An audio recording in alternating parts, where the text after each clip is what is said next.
Welcome to Financial Therapy. I'm your host, J. Monica Jones, and I'm a financial therapist. I'm the therapist you go and see with your bank account. I help people navigate this sometimes tumultuous and tricky relationship. Subscribe now to Financial Therapy and keep up to date with the latest episodes. And go to financialtherapy.org for bonus resources to get you being better with money. One of the key components of working with people in the therapeutic setting is getting my clients to open up about them and money in a very open way, in a very real and authentic way, courageously and little by little speaking about their personal story and their experiences. And so I feel it's appropriate that as we embark on the financial therapy journey together, that I give a little bit about my own financial history, my own relationship with money, which I believe is important that we share more and more about how we are with money so that we can unpack and maybe give a little bit of sunlight to this aspect of our lives that is often very hidden and not talked about. You know, I often say that talking about money in a frank and open way is the last taboo. Except maybe death, and that conversation about money and death I'll be doing at a later stage. Yeah, there's so much darkness and there's so much shadow around money. And if we can kind of open it up in ourselves, be objective, be curious rather than judgmental, then maybe we can shift this relationship. So as I started this conversation, I think it's important that you get to know a little of my own financial story, my own money story, so that this conversation is not so one-sided, so that I can step back from being the expert and being an individual with my own challenges and my own difficulties and stories and highs and lows around money. Well, I suppose it starts really way back in my childhood. I came from a wealthy middle-class family. We lived in a really lovely suburb in Sydney, Australia. I went to private school. Most of our holidays were having ski holidays. We lived pretty well. My father was a lawyer and my mum, for most of my childhood, was a stay-at-home mum. That was in a period where both parents didn't have to work, which is certainly different to what we have today. I was the youngest of 5 girls. Having my father being a lawyer, he was a very intelligent man, and I think he really inspired us to follow that kind of academic pursuit. Most of my sisters, when they left school, went to university, but for myself, I was really challenged at school. I was very unfocused. The only place I really thrived at school was in drama classes and acting classes, which I loved to a passion. But as far as any academic pursuits, I was pretty terrible. I felt terrible at maths, and I still am terrible at maths. And yeah, just couldn't focus in a way, just didn't have that sort of what it took to actually do well at school. So unceremoniously, it got to a point that I left school. The principal of the school contacted my parents and said, look, Jane's not really thriving in this environment. Maybe it might be time for her to go. So I left school and, my ideal in my own head is that somehow I would follow acting. But understandably, my parents felt that a career like acting, maybe if I wasn't so applied, particularly say at school, wasn't the greatest field for me. So they pushed me into being a secretary. So after working in a couple of dress shops, I eventually ended up in an office and became a secretary, and not a particularly good one.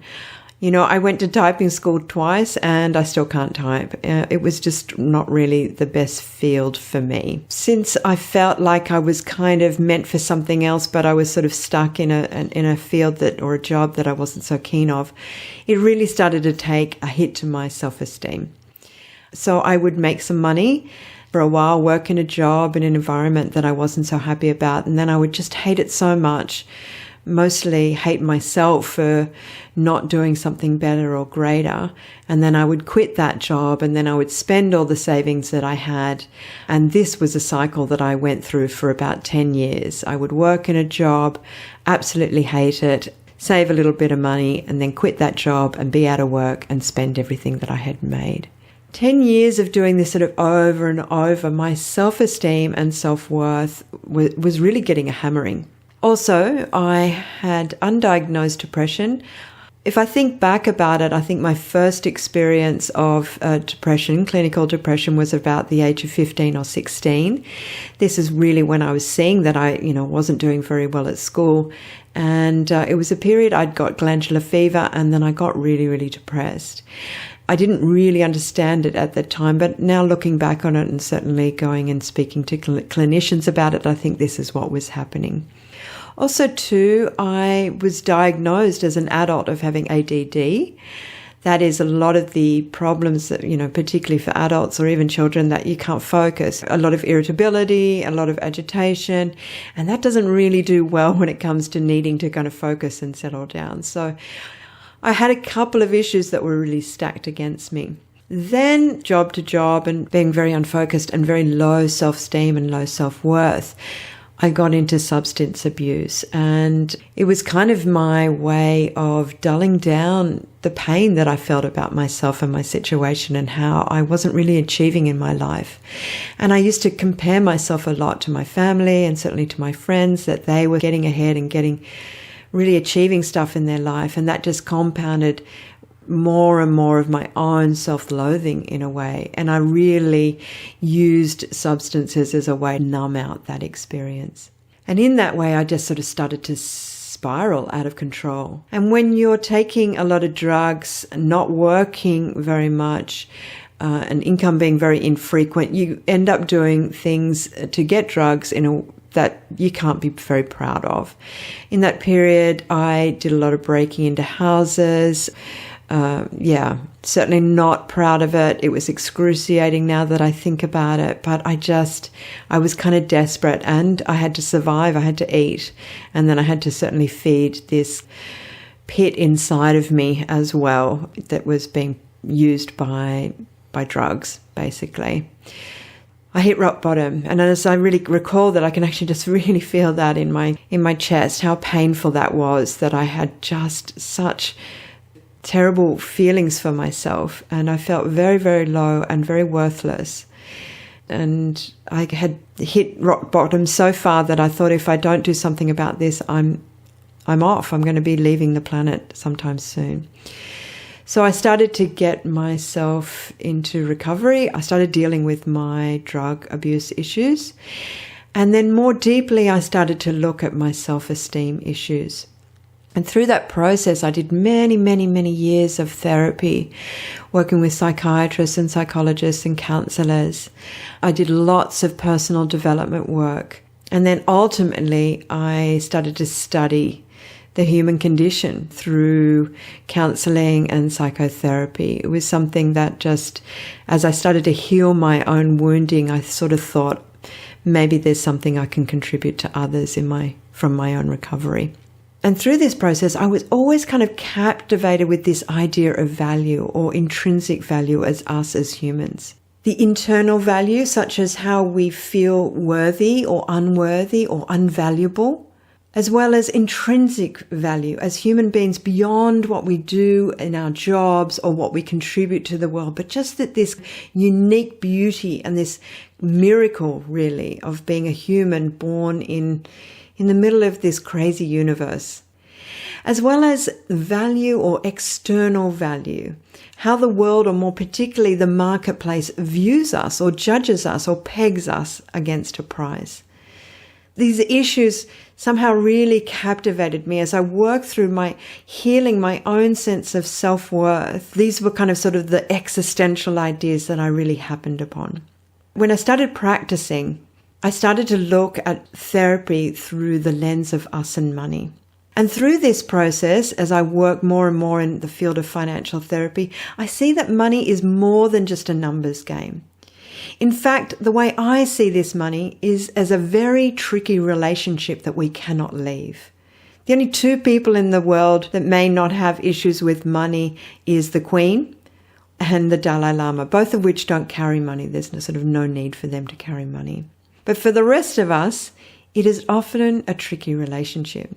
As a financial therapist and working with people, I've come to realize money is often more than just numbers and how much is sitting in our bank, but is a projection of all our hopes, our fears, dreams, and certainly our sense of internal deficiencies or psychological deficiencies.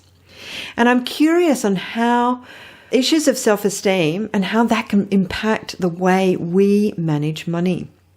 In my book, The Billionaire Buddha, I talk about money and pain. And this is money and pain in relation as money as pain relief, or more particularly, money as pain relief against emotional pain. I also talk about money and power, and probably something that we don't speak enough about, and that is money and shame. How we often have a lot of shame about us and money. I'm also really interested in how we earn. And when we have to earn, how might we compromise or give up in order to survive? Give up elements of ourselves, our values, our desires, our dreams, in order for us to survive. And what we have to do to earn, and what that earning in the marketplace, how that might define or contort or change or shift our sense of identity and who we are in the world. And this then leads me to this idea of how we are valued. What we do in the marketplace is often pegged against a price point. I find that fascinating, that somehow we internalize this external price point as a sense of who we are.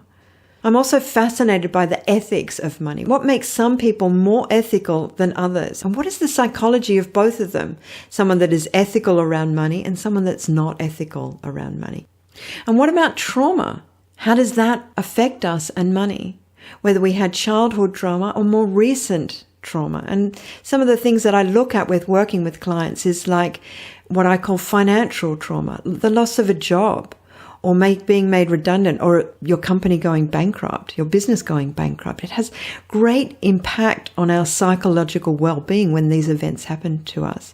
Certainly going through a divorce and financial settlements has severe impact on our sense of emotional well-being. I'm very passionate about using psychological terms when we're dealing with money. So financial abuse, economic trauma, financial shock, such as when a big unexpected bill comes in for us and how we feel that. It's a very visceral experience about, oh gosh, how am I going to manage this? And the more I work with clients, I see how emotional landscape has an impact on how we manage or deal with money, such as how we can deal with debt. What happens to us when our credit cards go crazy, when we end up using our credit cards a lot. Working with people in divorce, I work with a lot of individuals that are going through divorces, and how we work with money and issues of revenge in a way. We can often use money as a form of a weapon against another person. Being left out of a will, quite deliberately, can be seen as a weaponization of money against someone else. How we use money to try and control others, such as financial abuse. And it's great that that word is starting to come out more in the vernacular, that victims of domestic and family violence, and there's issues of financial abuse. We could also say that corporations not paying above the living wage can also be a form of financial abuse. Further on that, what about financial ethics and values of large institutions? Things like modern slavery. There's a terrifying amount of modern slavery around the world. What's their psychology that they're making those decisions that may harm people in some way? I'm fascinated by that. And I work with people with many issues. It's not just the maladaptive areas of gambling, of, overt financial risk, or not being able to save, or not being able to budget, or overspend, or under-earn. But I'm also looking at kind of deeper issues, such as where we might feel, say, internally impotent or deficient in some way psychologically, like we just don't feel like we're impacting in the world in the way that we want, or we're not being seen in a way that we want to be really fully seen. And we might sometimes use money as a way to compensate for that kind of internal or psychological deficiencies. This is something that we may not often think about, but in my work as a financial therapist, I'm often seeing that behind some of the kind of issues of working, wanting to accumulate more, can be maybe a compensation for something that we may feel internally. I'm also fascinated about how we sabotage ourselves about money. This one's very much locked into issues of self-esteem. When we don't feel or we don't have a great sense of self-esteem, where we often sabotage ourselves with money, as well as the deeper issues of what we kind of really compromise ourselves, or for want of a better word, prostitute ourselves in order to survive. And that could be that we stay in a relationship longer than we want to because of financial security, or we align ourselves or work for organizations even though we don't believe in their values, just so that we continue our pay packet. So you can see that money is actually a bigger conversation. Money is the last taboo. Talking about it in a very open and frank way. It's like how we didn't really speak about sex 20 or 30 years ago in a very frank and open way. And money really is that last taboo. We just find it very difficult to talk about it frankly and openly. And I have many theories about why that possibly is, but it has to do very much with how we feel capable or incapable in our ability to survive. And so it's locked up in shame around that too. So my passion for this work around financial therapy, beyond just the accumulation of money, is to have a bigger conversation about us and money. And maybe by doing so, we can build more compassion for ourselves. And hopefully by healing some of our own issues with money, we might be in a better position to tackle some of the bigger issues, such as profit over people and the planet. So this is the scope of this podcast. We are going to be really journeying into how we can repair this very tricky relationship. It's something that we can either have a good relationship with, we have it in our right place, and it's, something that's as a tool, maybe as a teacher about sense of self-esteem and self-worth, but it is a relationship to its core. Some of you might be interested to go and check out my book, The Billionaire Buddha. For those that live in Australia and want to get the hard copy, it's best to get in contact with me. You can find a link here on the Financial Therapy website. If you wanted an ebook, of course, you can get it at most online book retailers. I truly hoped you enjoyed this episode. Please subscribe to the Financial Therapy Podcast as we continue to discuss a bigger conversation with us and money. Also, go to financialtherapy.org for more resources, financial wellbeing programs, or you can work with me. Just get in touch. And thank you for listening.